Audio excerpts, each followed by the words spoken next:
Miguel Durrani deep here in the IBOT vault, so we're going to go into a boxing video blog. We got a lot of boxing this weekend, February 26th, 27th. There's MMA, there's other stuff going on, but just boxing, we're going to fill up a bunch of these. We're going to head over to Germany. There's some odds, Gerry Weber Stadium, Hall, Germany.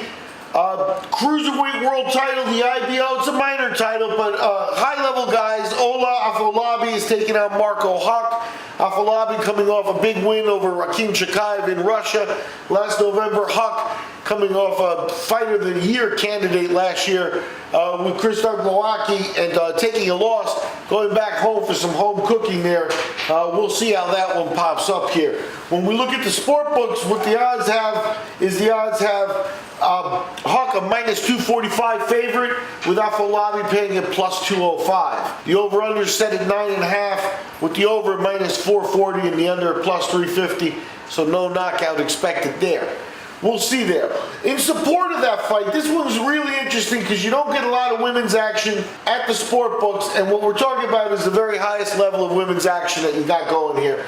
You've got Cecilia Braekhus making a return. She's been away from the ring for more than a year. She's 27-0. She's the WBC, WBA, IBF, WBO, and IBO world champion in the welterweight division. Many consider her the #1 pound-for-pound fighter of this era. Like I said, she's been off for a little bit, so the return, there's something to be looking at here because she's fighting Chris Namus.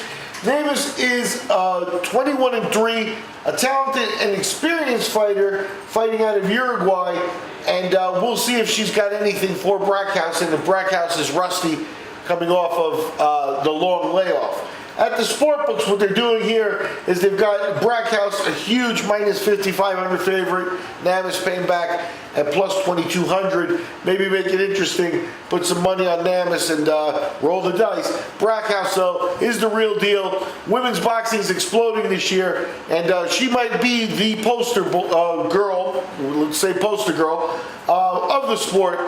Well worth watching. That's the odds for the Gerry Weber Stadium. Afolabi and Huck, Namus and Braekhus. We'll talk to you after the fights.